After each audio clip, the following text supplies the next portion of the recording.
so that you aren't on the recording. But otherwise, I just started the recording. And then I am going to also invite participants. Perfect. So basically, what I do is I do have an agenda that I follow, and I try to kind of stick with it.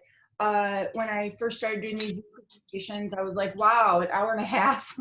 Yeah. So as much as I love to spend time chatting with everybody, I want to keep it under an hour so that people can get on with their evenings, and people that are watching these. And if you guys want to watch this again later, it could be something that you can watch over, because there are going to be parts that you might want to rewatch, because it is going to be informative. So welcome.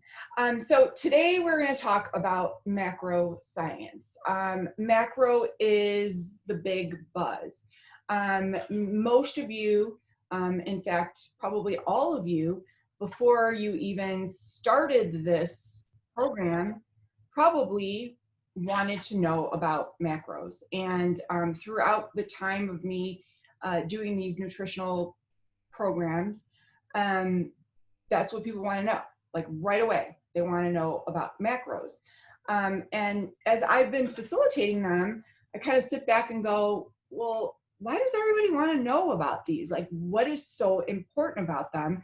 And as I have been finding success with people losing weight, and not only losing weight, but more importantly, changing their metabolisms, I kind of evaluate this and go, is it the macro science that is helping their metabolisms, and is it the macro science that is causing this life change, or what is the element that is of more importance? And I've determined throughout my years of experience, and not only years of experience, but thousands of people that I've worked with and have been successful, that it's a combination of the balance and the caloric intake. So you do need both. And the reason why macros is the big buzz is because, like anything else, there has to be something that's trending. And mark my words, I might be hopefully maybe retired by the time the word macros is phased out, and it'll be some other fancy word, but it will exist because people feel like there has to be a name for whatever is trending.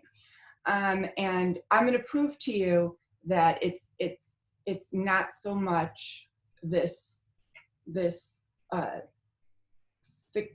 fictional thing that we can't see or touch, that is causing the weight loss or the metabolic change. It's more the balance. And I need you guys to understand it. And as I continue on with the success of my program, and I am now facilitating with a holistic doctor and a medical doctor, and they're on board with me with this.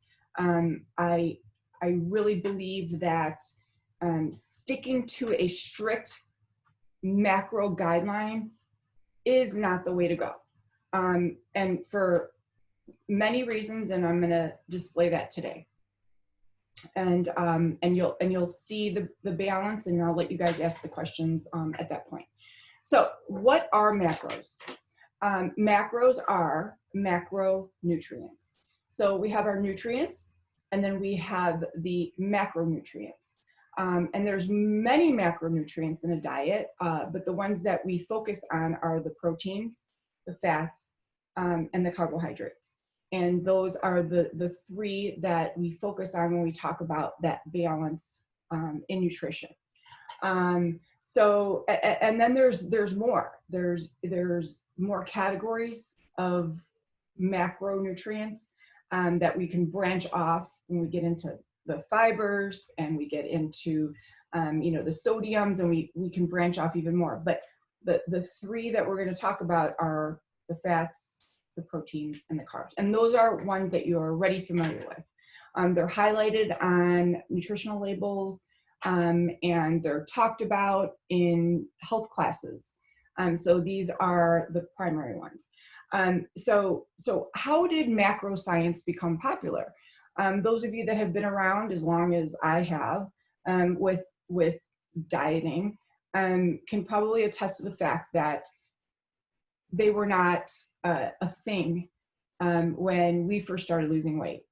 They became more pronounced when Atkins became known as the low carb diet. And he announced to the world that if you start reducing your carbohydrates in your intake, that you're going to lose weight.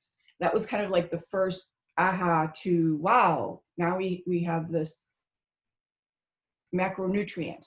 Then of course came the low fat stage, when, you know, I ate boxes of Snackwell cookies like they were going out of style because, you know, it was thought that you can eat no fat and lose weight. So people sort of, you know, evolved into understanding what macros were, because we conformed to diets that we thought helped us lose weight. Essentially what they did was they messed up our metabolisms. And so what caused this macro science, where you have a percentage of each, to escalate? And it was actually the fitness industry and the bodybuilding figure show competitors that put them on the map. So this is an industry and this is a sport where people get their body fat down to an incredible low, an unsustainable low, for basically 3 days, for a show, and they maintain it for those 3 days, and then after the 3 days they're on with their lives. So nutritionists and scientists and people that were studying this figured out ways to get the body to do this. And they figured out how to do this by manipulating the amounts of fat, protein, and carbohydrates. And you could do that. You can get your body to lose fat by hitting those numbers. The problem with that is the sustainability of it. And how realistic is it to live a life of measuring and weighing every gram of fat and carb and protein? I mean, right now you guys have experienced what it's like to weigh and measure your food just for calories, and getting as precise as weighing your protein grams and your fat grams is literally a full-time job. So nonetheless, people saw that this worked, and then the industry of weight loss chimed in and thought, I'm gonna take advantage of this. I'm gonna get people to lose weight this way. And people hear lose weight and cha-ching, we chime in. So it does work. However, there's a very fine line in getting it to work, finding the right formula, and then sustaining it. And this is where there's a huge gray area. And I'm gonna kind of get into that right now. So any questions so far about what I've talked about what macros are, okay. All right, so what I'm going to do now is I am going to put on my little presentation here. So I'm going to share my screen, and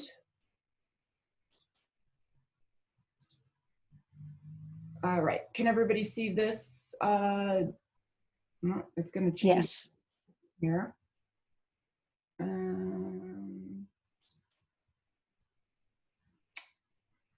Okay, you guys are going to have to deal with these little sidebars here. So, all right, so macro science. Keystones to using macros. Now, there's a certain point where you can use them, and then there's a certain point where people misuse them. And I've seen this happen for years and years and years and years. So I'm going to kind of run down this whole thing. So what are macros and why should I be counting them? In the world of weight loss, there are tons of diet plans out there. Some work, some don't. You can count calories or points or carbs, or you can track one of the most countable elements, which is macros. Macros or flexible dieting is all the rage right now, but it's a proven method of healthy living to a certain extent. So what is a macro? Why do people count them? Do calories matter? And isn't it a lot of work? This one here, do calories matter, is a huge question. Do calories matter? Nutritional balance. Macros are all about that balance. And I pulled up some research here from the National Academy of Science and Engineering and Medicine. This is the latest research. And listen to what this means to you. They recommend for essential weight loss, a person should get between 10 and 35 grams of 10 and 35% of protein a day, 45 to 65% of carbs a day, 20 to 35% of fats a day. Can somebody help me with this? I mean, to me, that this is just like, I just spoke Japanese, because the ranges are so great. I mean, what kind of scientist came up with this? So you're saying that I might need 10% of protein, but I might need 35? Or you're saying I might need 20% fat, but I might need 35? So this to me means absolutely nothing. This means that this whole thing is a science experiment. And this is exactly why I have all along said, follow the meal plan. Let's see how your body responds to weight loss. And almost every time people lose weight, just following the meal plan, because you are following a natural balance of fats to carbs to proteins. And sometimes when you start to try to fit into a square peg into a round slot, it's not going to work. And then you never really find what is going to work. So this is too ambiguous. So what I find has always worked best, and I have a lot of proven knowledge in this, is having the essential elements present throughout the day. This is the best analogy that I can give you. Macros is like mixing paint. So you want to think of your macros as 3 different colors of paint. And this is a bad example because it's only 2, but think of it as 3 different colors of paint. And throughout the day, you need to have the perfect shade of lavender. Your red is your protein, your blue is your carb, and your white is your fat. And so when you're mixing that paint and you're at breakfast and only red and blue are represented because you're missing the white, then you need to look around and go, white, I need a fat. And you need to add that white to create that lavender at breakfast. Does that make sense to you? Because you need that balance at breakfast. And oftentimes what people do is they'll have a a carb at breakfast, and then they'll have a fat at breakfast, but then they don't have a protein at breakfast. So in that case, their paint is not lavender. Their paint is pink. So it needs to be all three in there consistently throughout the day. So what happens a lot of times is people will have their snack and they'll have just almonds. Well, just almonds is blue paint. So you look at your paint for snack and it's just blue. You need to add red, you need to add white. And that's why you look at all the snacks that I have on your meal plans, and I just happen to have one right here. And I'm gonna look at the snacks. I have the yogurt, my protein. I have the apple, my carb. I have the sunflower seeds, my fat. There's my lavender. Okay. Now, if I didn't have sunflower seeds, I could put peanut butter in there because that's my fat. I have all three. Is that making sense now? And that's why all of your meals, all of them have, you know, your salads. There's always a nut. There's always an avocado. There's always an olive. There's always an olive oil, because you need to have that fat. And that's why your paint has to be lavender throughout the day. A lot of times people make the mistake where their paint is pink all day because they've had red and white, red and white, red and white. And then they'll get to the end of the day and they'll be like, all right, so they add like, a cup of, a quarter cup of almonds and a half of an avocado, and then they dump, peanut butter in their shake. That's too much. That's too much fat all at once. Your body can't process it that way. Because you've had pink paint all day, and then you dump in too much fat at once.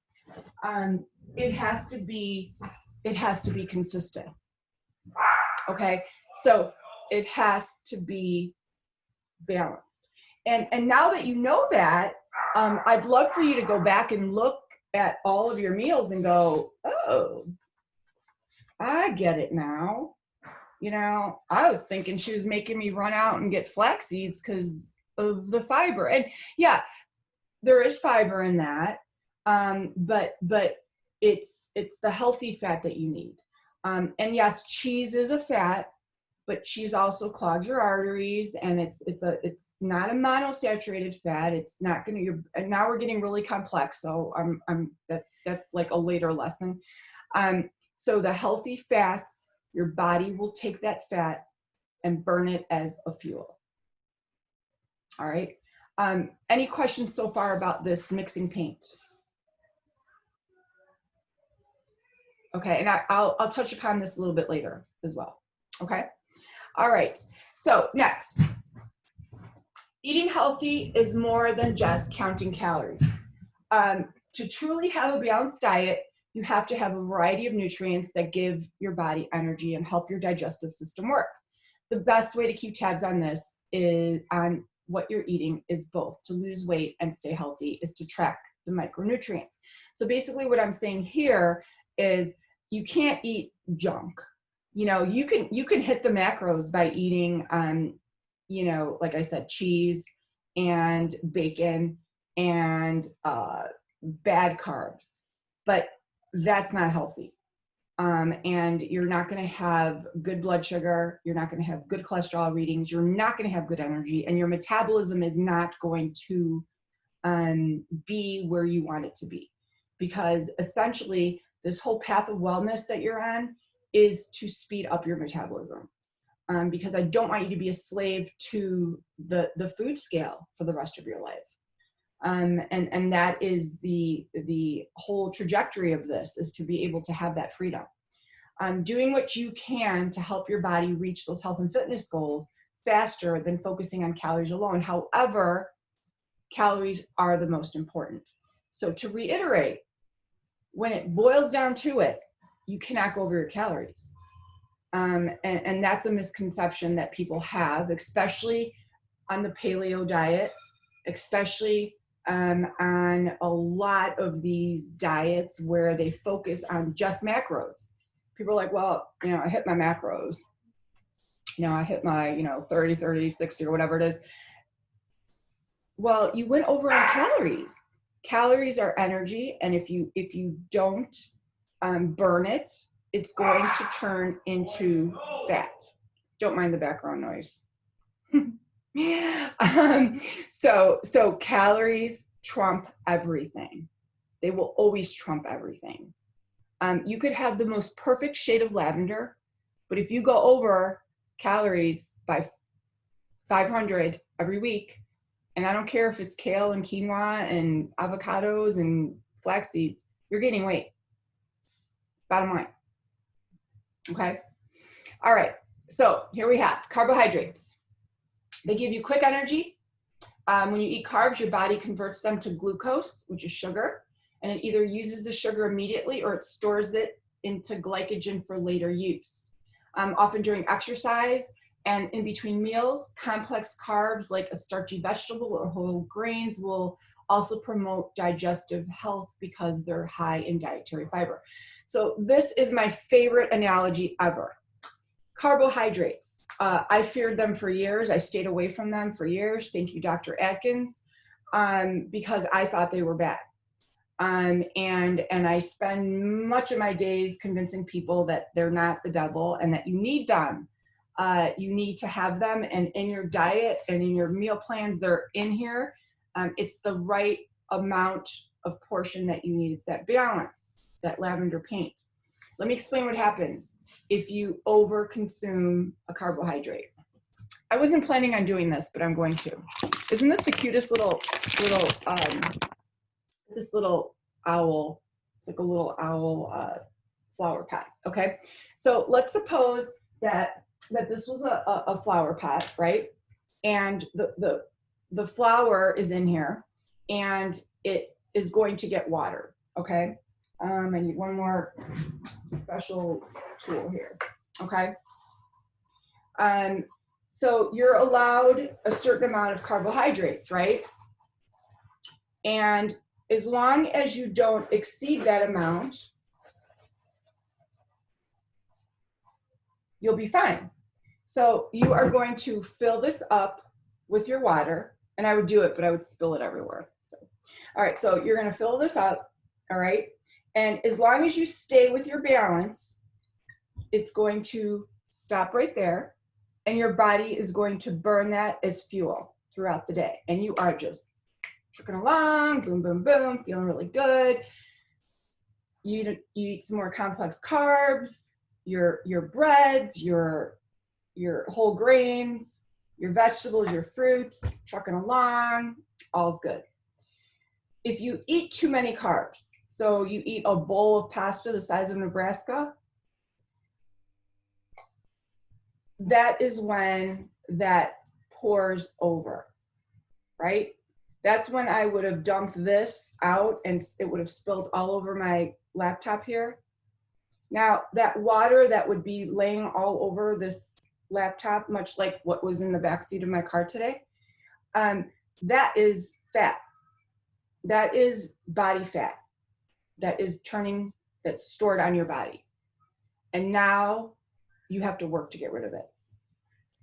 That is what happens when you overconsume a carbohydrate. So the key is to never go over the rim. That's the key. So there's your balance. It's finding that amount. Now, when an endurance athlete or a marathon runner carb loads, we do fill this up, and we want that pool everywhere, because then that gets stored and we go running and it sucks that up. It's like gasoline, and it never turns to fat. But if we didn't go running, that glycogen, which is that water, would turn to fat. And when people overeat carbohydrates, that puddle gets bigger and bigger and bigger and bigger and bigger, and then you can't get rid of it, or you have to diet. So to put it into perspective, you need the carbohydrates. That's what you need, the right amount.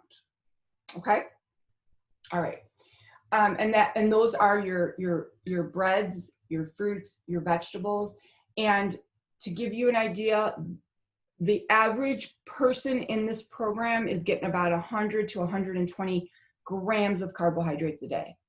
Everyone's different, but according to the experts, that would be 45 to 65% of your day. That's way too ambiguous.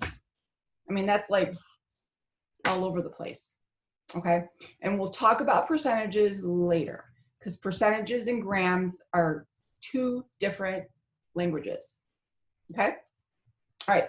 Next, proteins. There's the freaking chicken. All right. So protein helps you grow, repairs injuries, builds muscles, fends off infections, amino acids. I'm not even going to read all this, but basically high protein foods are your poultry, your beef, your fish, your yogurts, cottage cheeses. If you're on a plant-based diet, you have your tofu, and there are some vegetables that have traces of protein, but beans are also a good source of protein. And with your proteins, you need to have, again, the right amount of protein. And people usually don't underconsume protein because we're, again, a society of like, gotta have my protein. And if, in fact, we overconsume protein, if anything. All right, so next one is the healthy fat. Dietary fat is required for us to do many jobs, and it basically protects our organs. This here is something that many of us fear. We are afraid that we're going to get fat if we eat fat. It's the same principle as this. If you eat too much of it, your body's going to store it. But the right amount of it is essential. So once again, looking at that lavender color, it has to be that perfect shade, that perfect balance. So what it boils down to is realistic, sustainable expectations. This is what it's 7 o'clock. Someone looks like who pans over and figuring this out. It's fun, it's exciting. It's at first you're like, I have my macros, woohoo, plugging in the fat, moving stuff around. It's like Rubik's Cube, it is. It's like moving this and I got it.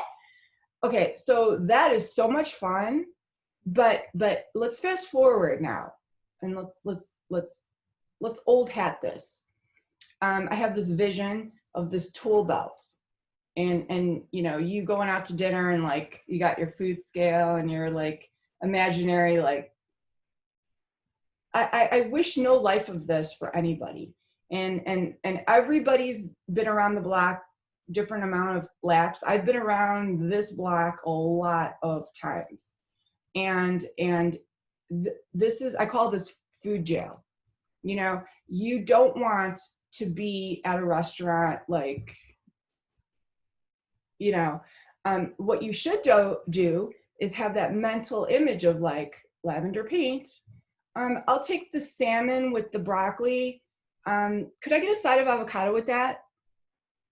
Salmon, protein, broccoli, carb, avocado, fat. Bing. Do you see the difference? Like that's realistic.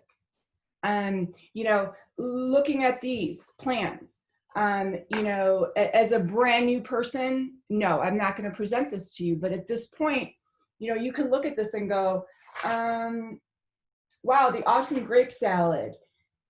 Yeah, I'm not digging the grapes, but I see where she's going with this. I'm going to replace that with apples. And I really don't like olives, but I'm going to throw on avocado instead. You know, when you all started this program, you know, you thought this was the hot ticket. This is just an ornament on the tree. Like these pieces of paper you get each month, you know, this is just like, these are just the ornaments. These are guides, these are great ideas for you, and I hope you like them. I work really hard on them. But what I want you to get out of this program is much more than that. You know, I want you to take what I've learned, what I'm teaching you, and basically create habits, like I just said, to have metabolic wellness, because eventually you want this to just become your life.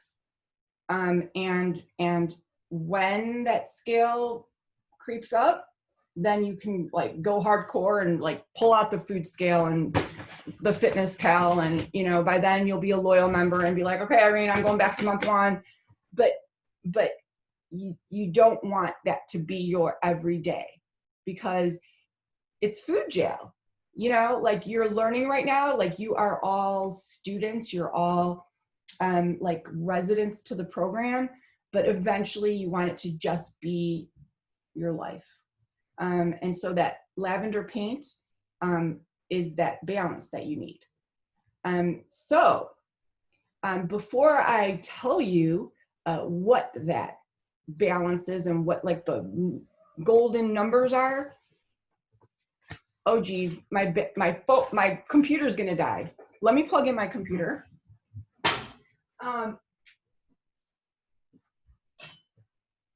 That would really suck.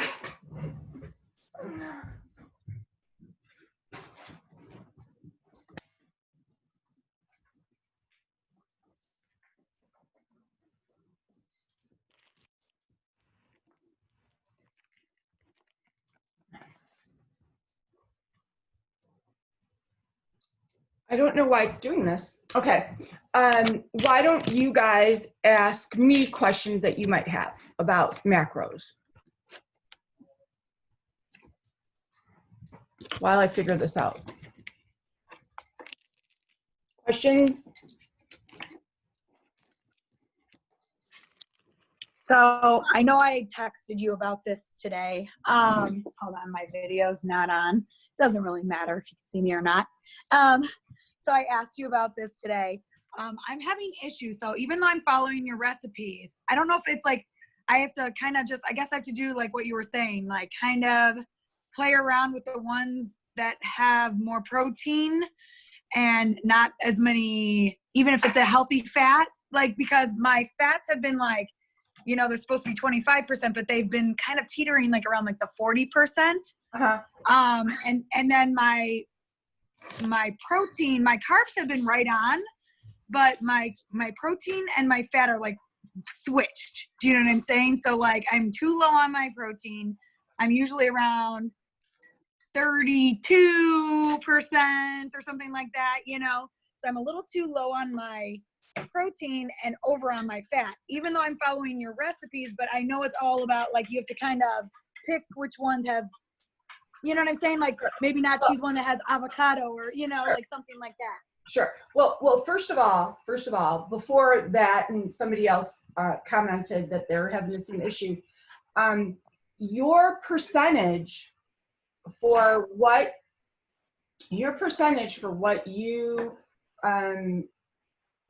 your fitness pal is set at is a perceived or a educated guess, because again, we don't know. And right. Somebody just chimed in and said, yeah, me too. But you know, you're losing weight without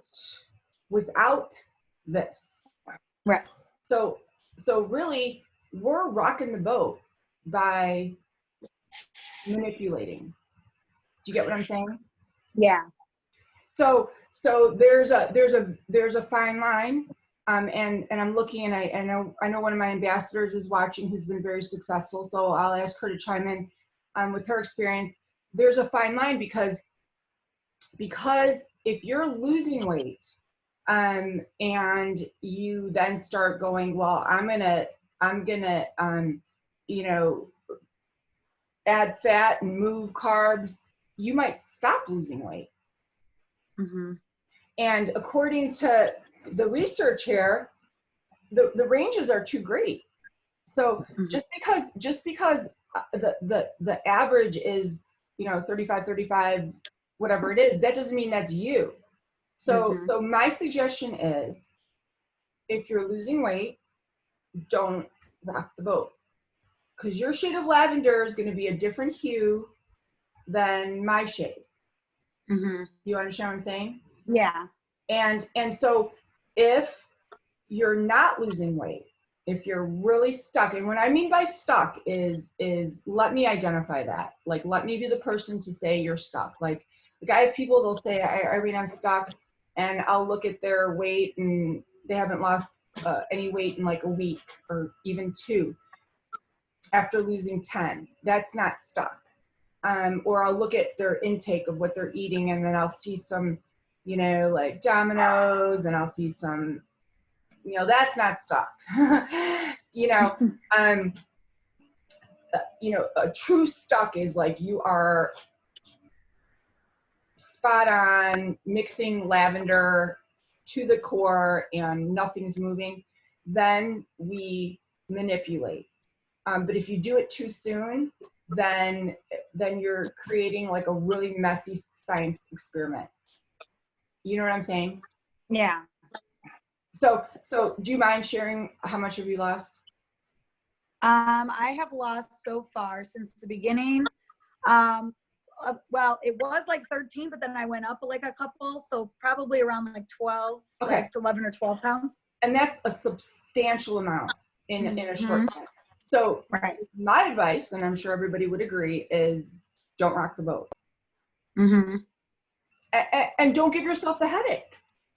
Right. You know, and you might hit your goal weight without rocking that boat, because you've always had a fat, a carb, and a protein the entire time you've been eating this. The entire time. Right. So like you're kind of complicating matters, and you know, you've been doing macros, but you just don't have like an actual like amount. Hi, you're freezing up. I don't know. I can't hear you. Can you see me now? I'm like, yeah, you're there. I can hear you, but you're not moving. But whatever, it doesn't matter. Am I freezing to everybody? Yeah, a little bit. Oh. I wonder if I go outside if it'll be better.